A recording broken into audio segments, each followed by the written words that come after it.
ಕಟ್ಟಡದ ಪರಿಣಾಮ ಬೀಳೋ ಸಾಧ್ಯತೆ ಇದೆ. ಅವರು ಕೊಟ್ಟಂಥ ವರದಿ ಆಧಾರದಲ್ಲಿ ಮಾಲೀಕರಿಗೆ ನೋಟಿಸನ್ನು ನೀಡಿ ಈ ಒಂದು ಕಟ್ಟಡವನ್ನು ಬೀಳಿಸಲಿಕ್ಕೆ ಏನೆಲ್ಲ ಕಾನೂನುಬದ್ಧ ಕ್ರಮಗಳು ಬೇಕು ಅವೆಲ್ಲ ನಾವು ತಕ್ಕೊಂಡು ಆಮೇಲೆ ಕಟ್ಟಡವನ್ನು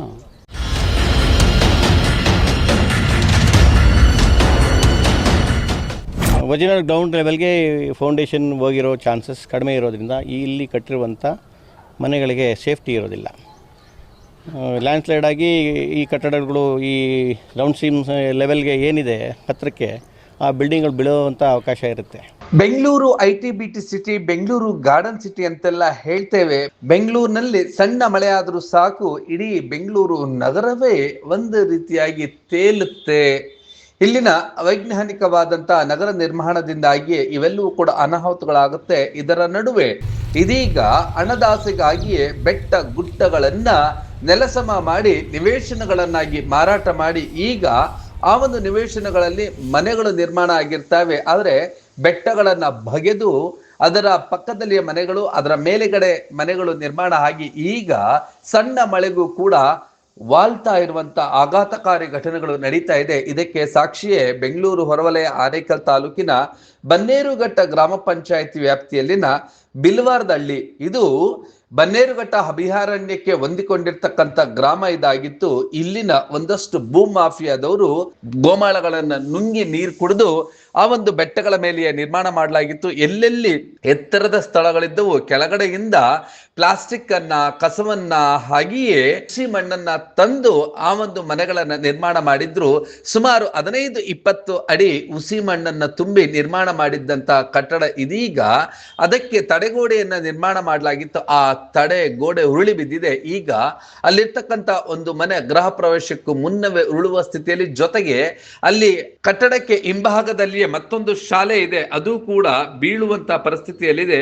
ಸುಮಾರು 300ಕ್ಕೂ ಹೆಚ್ಚು ವಿದ್ಯಾರ್ಥಿಗಳು ಒಂದು ರೀತಿ ಆತಂಕಕಾರಿ ಸ್ಥಿತಿಯಲ್ಲಿದ್ದಾರೆ. ಆ ಒಂದು ಶಾಲೆಯೇ ನ್ಯೂ ವಿನ್ನರ್ಸ್ ಶಾಲೆ ಆಗಿದೆ. ಇದು ಬಿಲ್ವಾರ್ದಲ್ಲಿ ಗ್ರಾಮದಲ್ಲಿ ಇರ್ತಕ್ಕಂಥ ಕಟ್ಟಡ. ಇದೊಂದು ಅಪಾಯಕಾರಿಯಾದಂಥ ಸ್ಥಿತಿಯಲ್ಲಿದೆ. ಯಾವಾಗ ಮಾಧ್ಯಮಗಳಲ್ಲಿ ಇದು ಬಿತ್ತರವಾಯಿತು, ಬೆಳಗ್ಗೆ ಪಂಚಾಯತ್ ರಾಜ್ನ ಎಂಜಿನಿಯರ್ ಆಗಿರ್ತಕ್ಕಂಥ ಶಂಕರಪ್ಪನವರು, ಹಾಗೆಯೇ ಬನ್ನೇರುಘಟ್ಟ ಗ್ರಾಮ ಪಂಚಾಯಿತಿಯ PDO ರಮೇಶ್ ಹಾಗೂ ಇಲ್ಲಿರ್ತಕ್ಕಂಥ ಸುತ್ತಮುತ್ತಲಿನ ಜನ ಸ್ಥಳಕ್ಕೆ ಧಾವಿಸಿದ್ರು. ನ್ಯೂ ವಿನ್ನರ್ಸ್ ಶಾಲೆಯ ಮುಖ್ಯ ಶಿಕ್ಷಕ ಶಿಯಾಬ್ ಕೂಡ ಆಗಮಿಸಿದ. ಮಾಲೀಕರು ನಾಪತ್ತೆ. ಎಲ್ಲಪ್ಪ ಆ ಶಾಲೆ ಇರ್ತಕ್ಕಂಥದ್ದು ಮತ್ತು ಆ ಕಟ್ಟಡ ಯಾವುದಪ್ಪ ಅಂತೀರಾ, ಅದೆಲ್ಲವನ್ನು ಕೂಡ ದೃಶ್ಯಗಳಲ್ಲಿ ನೋಡೋಣ ಬನ್ನಿ.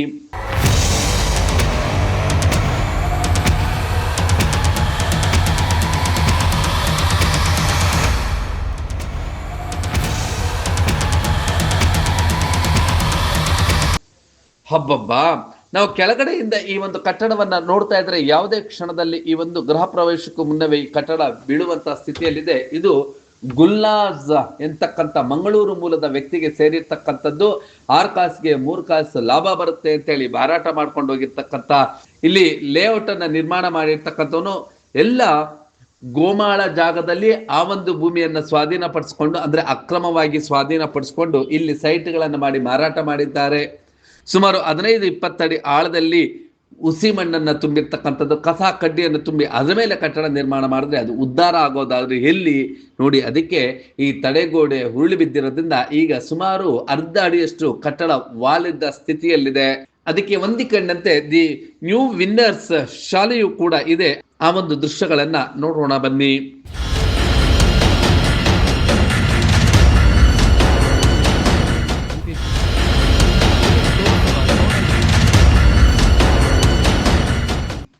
ಈ ಒಂದು ಕಟ್ಟಡಗಳನ್ನು ನೋಡ್ತಾ ಇದ್ರೆ ಎಂಥವ್ರಿಗೂ ಕೂಡ ಭಯ ಆಗತ್ತೆ. ಆ ಒಂದು ಪರಿಸ್ಥಿತಿಯಲ್ಲಿ ಈ 2 ಕಟ್ಟಡಗಳು ಇದೆ.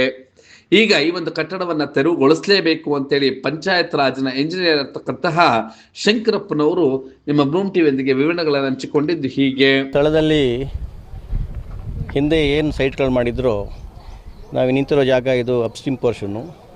ಆ ಸ್ಥಳದಲ್ಲಿ ಕೆಳಗಡೆ ಡೌನ್ ಸ್ಟ್ರೀಮ್ ಪೋರ್ಷನ್ಗೆ ರಿಟೈನಿಂಗ್ ವಾಲ್ ಹಾಕಿದ್ದಾರೆ.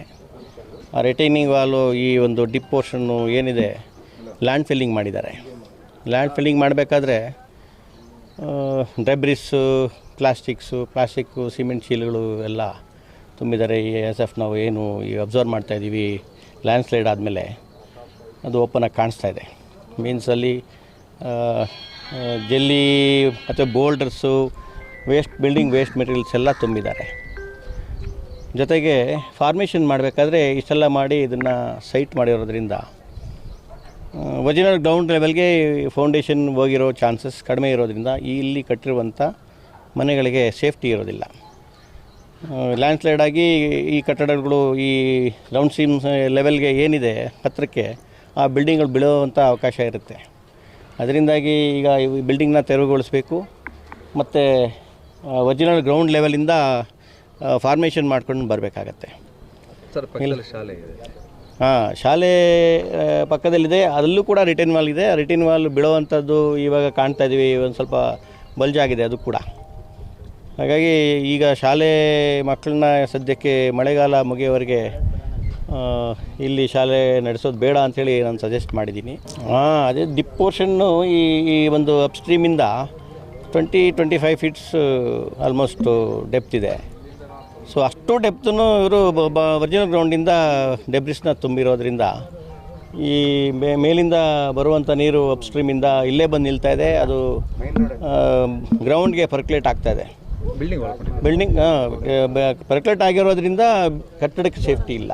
ವಾಳ್ಕೊಂಡಿದೆಯಾ ಈಗ ಈ ಬಿಲ್ಡಿಂಗು ಒಂದು ಸ್ಲೈಟಾಗಿ ವಾಲ್ಕೊಂಡಿದೆ. ಯಾಕಂದರೆ ಕಟ್ಟಡ ಅಲ್ಲೇ ಓಪನ್ ಆಗಿ ಕಾಣ್ತಾ ಇದೆ.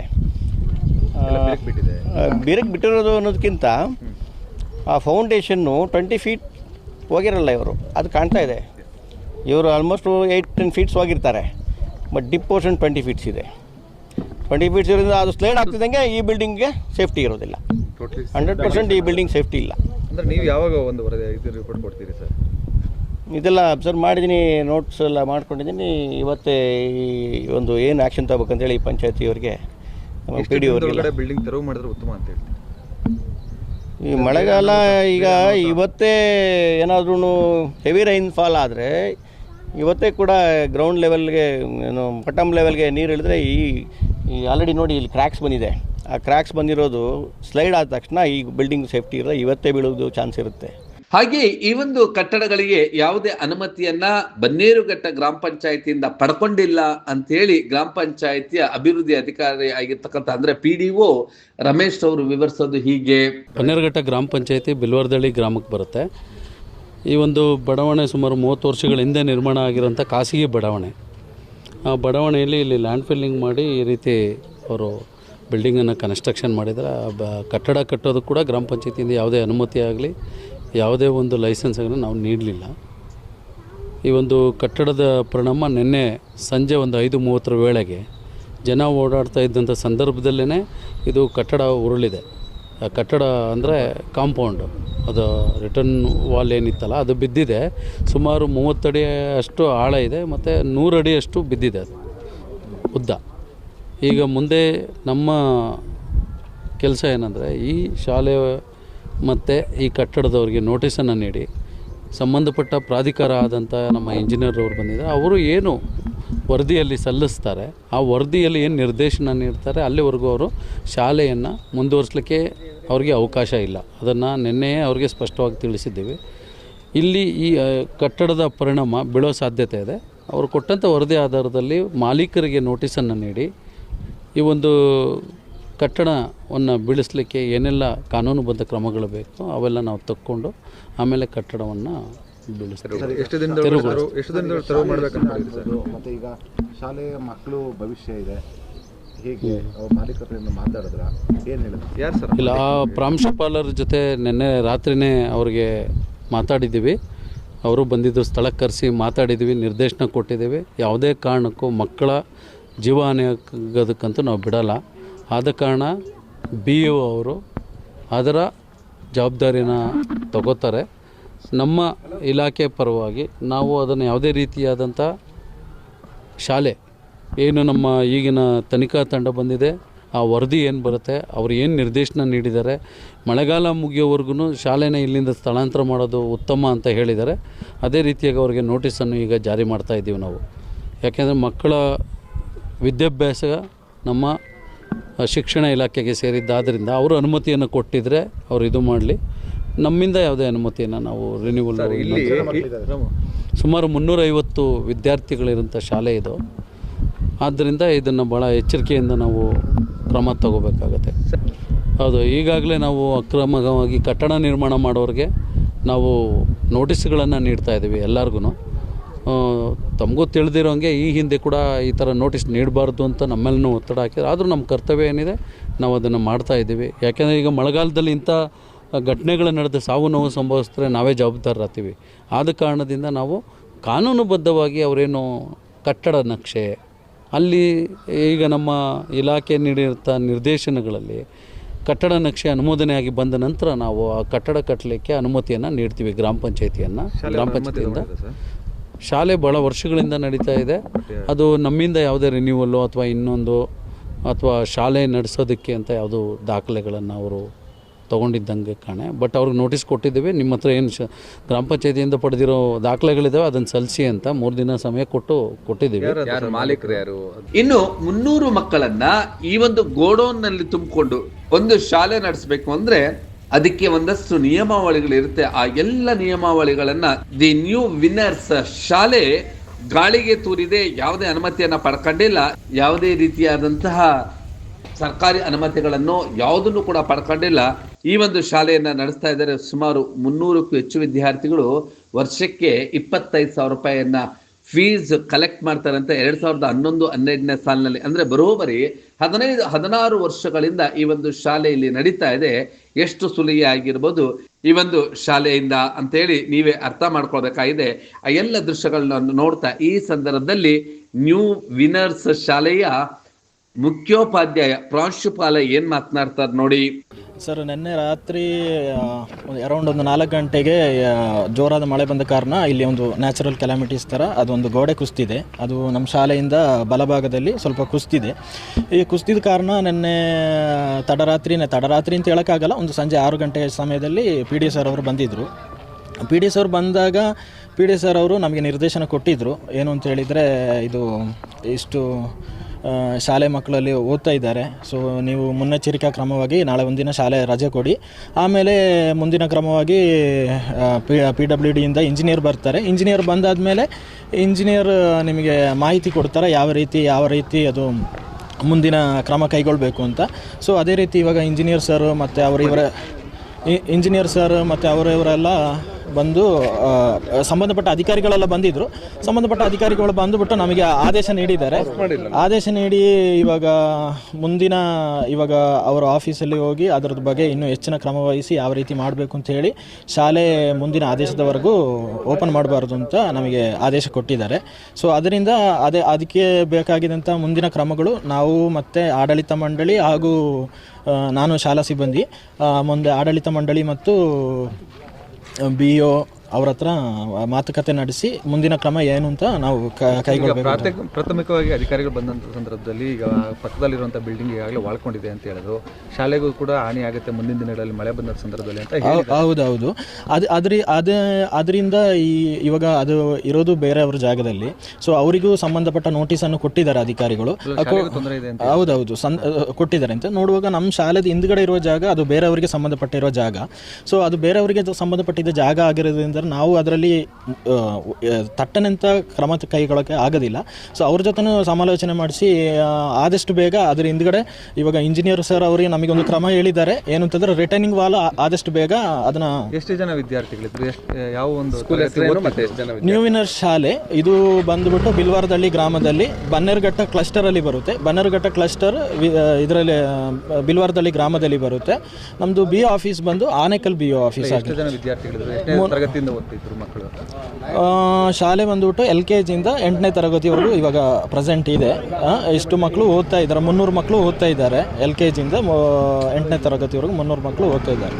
ಈಗ ಮುಂದೆ ಹೇಗೆ ಮಕ್ಕಳ ಭವಿಷ್ಯ ಅಂದರೆ ಸಪೋಸ್ ಏನಾದರೂ ಶಾಲೆಯಲ್ಲಿ ಇಲ್ಲ ಇವಾಗ ನಮಗೆ ಕೊಟ್ಟಿರುವ ಮಾಹಿತಿ ಪ್ರಕಾರ ಇವಾಗ ಒಂದು ಆದಷ್ಟು ಬೇಗ ಅದು ರಿಟರ್ನಿಂಗ್ ವಾಲ್ ಅದಕ್ಕೆ ಬೇಕಾಗಿದ್ದಂಥ ಕ್ರಮಗಳು ಆದಷ್ಟು ಬೇಗ ಇವಾಗ ನಾನು ಅವ್ರ ಜೊತೆ ಸಂಬಂಧಪಟ್ಟ ಜಾಗದ ಓನರ್ ಅವ್ರ ಹತ್ರ ಮಾತಾಡಿದಾಗ ಅವ್ರು ಏನು ಹೇಳಿದರು ಅಂತ ಹೇಳಿದರೆ, ನಾಳೆಯಿಂದನೇ ಅದ್ರ ಕೆಲಸ ನಾವು ಶುರು ಮಾಡ್ತೀವಿ ಅಂತ ಹೇಳಿದ್ದಾರೆ. ಅದ್ರ ಜೊತೆಗೇ ಶೀಘ್ರದಲ್ಲೇ ಮಕ್ಕಳಿಗೆ ಇವಾಗ ಒಂದು 2-3 ದಿನ ನಾವು ಖಂಡಿತವಾಗಿಯೂ ರಜೆ ಕೊಡಬೇಕಾಗಿರುತ್ತೆ. ಅದಾದ ನಂತರ ಇಫ್ ಎನಿ ಕೇಸ್ ಬೇರೆ ಏನಾದರೂ ಆಲ್ಟರ್ನೇಟ್ ಮಾಡ್ಕೊಳ್ಬೇಕು. BSR ಅವ್ರ ಹತ್ರ ಹೋಗಿ ಪರ್ಮಿಷನ್ ತಗೊಂಡು ನಾವು ಮುಂದಿನ ಏನು ಕ್ರಮ ಅಂತೇಳಿ ನೋಡಿ ಕೈಗೊಳ್ಬೇಕು. ಶಾಲೆ ನಡೆಸೋದಕ್ಕೆ ಸರಿಯಾದಂಥ ಯಾವುದೋ ಅನುಮತಿಗಳಂತ ಎಲ್ಲ ಅನುಮತಿಗಳು ಆರೋಪ ಇಲ್ಲ ಎಲ್ಲ ಅನುಮತಿಗಳು ನಾವು ಪಡೆದೇ ನಾವು ನಡೆಸ್ತಾ ಇದ್ದೀವಿ. ನಾವು ಸ್ಯಾಟ್ಸಲ್ಲಿ ನಡೆಸ್ತಾ ಇದ್ದೀವಿ, UDISಲ್ಲಿ ನಡೆಸ್ತಾ ಇದ್ದೀವಿ. ಸಂಬಂಧಪಟ್ಟ ಎಲ್ಲ ಇದು ದಾಖಲೆಗಳು ನಾವು BO ಆಫೀಸ್ಗೆ ಸಬ್ಮಿಟ್ ಮಾಡಿನೇ ನಾವು ಎಲ್ಲ ನಡೆಸ್ತಾ ಇರೋದು. ಇದೆಲ್ಲವೂ ಕೂಡ ಅಪ್ಪಟ ಅಕ್ರಮವಾಗಿ ನಿವೇಶನಗಳನ್ನ ಮಾರಾಟ ಮಾಡಿರ್ತಕ್ಕಂತಹದ್ದು. ಶರೀಫ್ ಎನ್ನುವಂತ ವ್ಯಕ್ತಿ ಈ ಒಂದು ಲೇಔಟ್ ಅನ್ನ ನಿರ್ಮಾಣ ಮಾಡಿ ಹೀಗೆ ಮಾರಾಟ ಮಾಡಿಕೊಂಡು ಆರಾಮಾಗಿ ದುಡ್ಡು ಮಾಡ್ಕೊಂಡಿದ್ದಾನೆ. ಅಧಿಕಾರಿಗಳಾಗ್ಲಿ ಜನಪ್ರತಿನಿಧಿಗಳಾಗ್ಲಿ ಯಾರೂ ಕೂಡ ಅವರ ತಂಟೆಗೆ ಹೋಗೋದಕ್ಕೆ ಎದುರ್ಕೊಳ್ತಾರೆ. ಕಾರಣ ಆ ಮತಗಳ ಆಕರ್ಷಣೆ, ಓಟುಗಳಿಗಾಗಿ ಆ ಒಂದು ಸಮುದಾಯವನ್ನು ಮುಟ್ಟೋದಕ್ಕೂ ಕೂಡ ಹೋಗಲ್ಲ, ಮಾತನಾಡಿಸೋದಕ್ಕೂ ಹೋಗೋದಿಲ್ಲ. ಇಂತಹ ಅಪಾಯಗಳನ್ನು ತಂದಿಟ್ಕೊಂಡಿದ್ದಾರೆ. ಈಗ ಈ 2 ಕಟ್ಟಡಗಳು ಕೂಡ ಅಪಾಯದ ಸ್ಥಿತಿಯಲ್ಲಿದೆ. ಇದರ ನಡುವೆ ಒಂದಷ್ಟು ಮಹಿಳೆಯರು ಬಂದು ನಮಗೆ ಮೂಲಭೂತ ಸಮಸ್ಯೆಗಳು, ನಮಗೆ ಮೂಲಭೂತ ಸೌಲಭ್ಯಗಳನ್ನು ಒದಗಿಸಿಲ್ಲ, ರಾಜಕಾರಣಿಗಳು ಓಟ್ಗಾಗಿ ಬರ್ತಾರೆ ಅಂತೇಳಿ ಬಾಯಿ ಬಡ್ಕೊಂಡಿದ್ದನ್ನು ನೋಡೋಣ ಬನ್ನಿ. ಓಟ್ ಹಾಕಿಸ್ಕೊತಾರೆ, ಹೊಟ್ಟೈತಾರೆ. 1,000 ರೂಪಾಯಿ ಕೊಟ್ಬಿಟ್ಟು ಏನು ಸುಖ? ನಮ್ಗೆ ಅನುಕೂಲ ಬೇಕಾಗಿರೋದು ಮೋರಿ ನೀರು, ಬಾತ್ರೂಮ್ದು. ನಮ್ಗೇನು ದುಡ್ಡು ಅಲ್ಲ ಬೇಕಾಗಿರೋದು ಮುಖ್ಯ. ನೀರು ವ್ಯವಸ್ಥೆ ಎಲ್ಲ ಇದೆಯಮ್ಮ? ನೀರು ಬರ್ತದೆ, ನೀರು ಬಂದ್ರು ನಾವು ತಂದು ಹಾಕಿಸ್ಕೊತೀವಿ. ಅಲ್ಲ, ಮಳೆ ಬಿದ್ದರೆ ನೀರು ಎಲ್ಲ ಹೋಗುತ್ತೆ? ಹಿಂಗೆ ಹೋಯ್ತಾರೆ, ಹೋಯ್ತಲ್ಲ ಇವಾಗ. ಓಕೆ. ಒಟ್ಟಿನಲ್ಲಿ ಈ ಒಂದು ಶಾಲೆ, ಈ ಒಂದು ಗುಲ್ನಾಜ್ ಮಂಗಳೂರು ಮೂಲದ ವ್ಯಕ್ತಿಗೆ ಸೇರಿರ್ತಕ್ಕಂಥ ಈ ಒಂದು ವ್ಯಕ್ತಿಯ ಕಟ್ಟಡ ಗೃಹ ಪ್ರವೇಶಕ್ಕೂ ಮುನ್ನವೇ ಅಪಾಯದ ಸ್ಥಿತಿಯಲ್ಲಿದೆ. ಯಾವ ಕ್ಷಣದಲ್ಲಿ ಬೇಕಿದ್ರೂ ಇದು ಉರುಳುವಂತ ಪರಿಸ್ಥಿತಿಯಲ್ಲಿದೆ. ಈ ಒಂದು ಕಟ್ಟಡವನ್ನ ತೆರವುಗೊಳಿಸಲೇಬೇಕು ಅಂತೇಳಿ ಪಂಚಾಯತ್ ರಾಜ್ನ ಅಧಿಕಾರಿಗಳು ತಿಳಿಸಿದ್ದಾರೆ. ಅದನ್ನ ಮಾಡ್ತಾರೋ ಇಲ್ವೋ ಆ ಭಗವಂತನೇ ಬಲ್ಲ.